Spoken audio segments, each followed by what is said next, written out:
Saqqara, le 5 octobre 1828.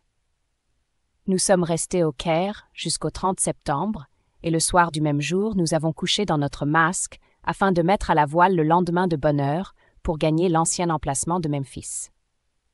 Le 1er octobre, nous passâmes la nuit devant le village de Massara, sur la rive orientale du Nil, et le lendemain, à 6 heures du matin, nous courûmes la plaine pour atteindre de grandes carrières que je voulais visiter, parce que Memphis, sise sur la rive opposée, et précisément en face, doit être sortie de leur vaste flanc.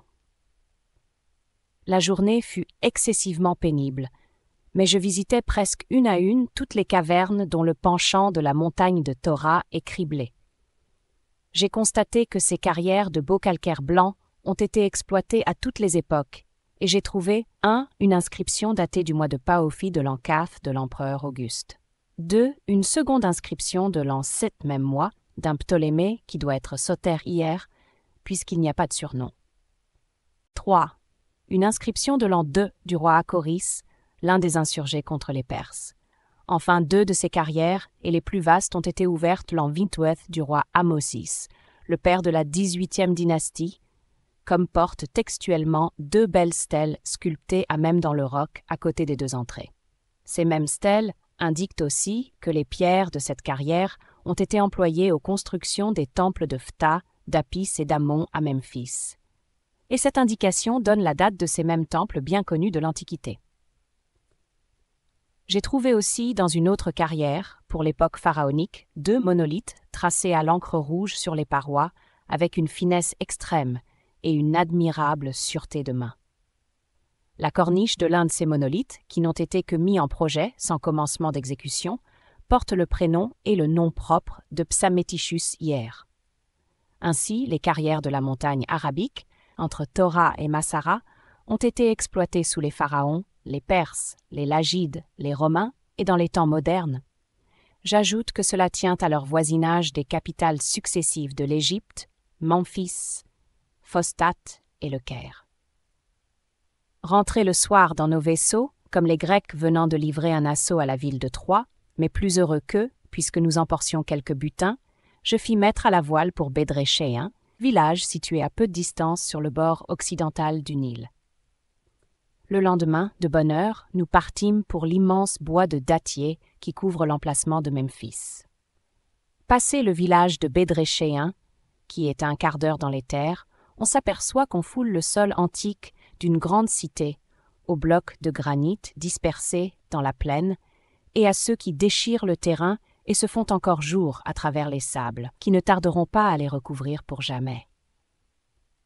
Entre ce village et celui de Mitraïné s'élèvent 2 longues collines parallèles qui m'ont paru être les éboulements d'une enceinte immense, construite en briques crues, comme celle de Saïs, et renfermant jadis les principaux édifices sacrés de Memphis.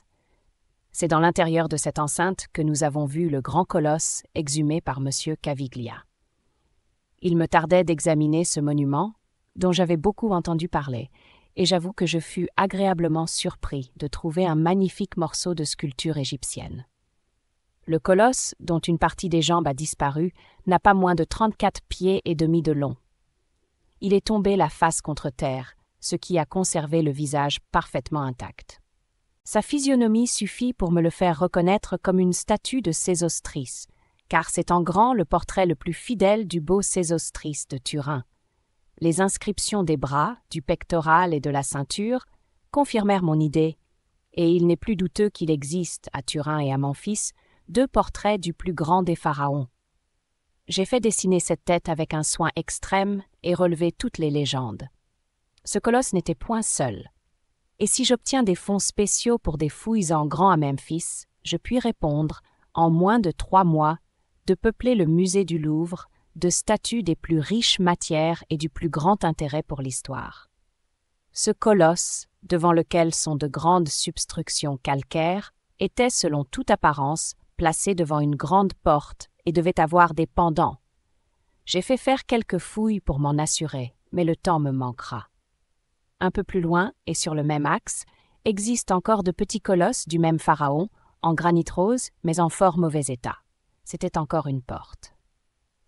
Au nord du colosse exista un temple de Vénus, Hathor, construit en calcaire blanc et hors de la grande enceinte du côté de l'Orient, j'ai continué des fouilles commencées par Caviglia.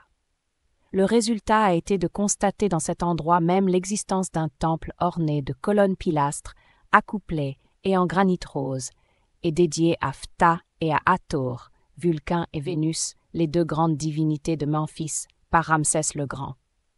L'enceinte principale renfermait aussi, du côté de l'Est, une vaste nécropole semblable à celle que j'ai reconnue à Saïs.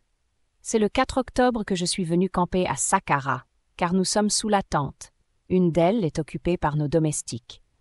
Tous les soirs, 7 ou 8 bédouins choisis d'avance font la garde de nuit et les commissions le jour. Ce sont de braves et excellentes gens, quand on les traite en hommes.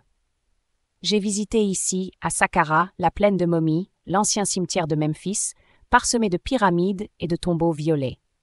Cette localité, grâce à la rapace barbarie des marchands d'antiquités, est presque tout à fait nulle pour l'étude. Les tombeaux ornés de sculptures sont, pour la plupart, dévastés ou recomblés après avoir été pillés. Ce désert est affreux. Il est formé par une suite de petits monticules de sable produits des fouilles et des bouleversements, le tout parsemé d'ossements humains, débris des vieilles générations. 2 tombeaux seuls ont attiré notre attention et m'ont dédommagé du triste aspect de ce champ de désolation. J'ai trouvé dans l'un d'eux une série d'oiseaux sculptés sur les parois et accompagnés de leurs noms en hiéroglyphes, 5 espèces de gazelles avec leurs noms, et enfin quelques scènes domestiques, telles que l'action de traire le lait, 2 cuisiniers exerçant leur art, etc. Nos portefeuilles se grossissent du fruit de ces découvertes. Adieu.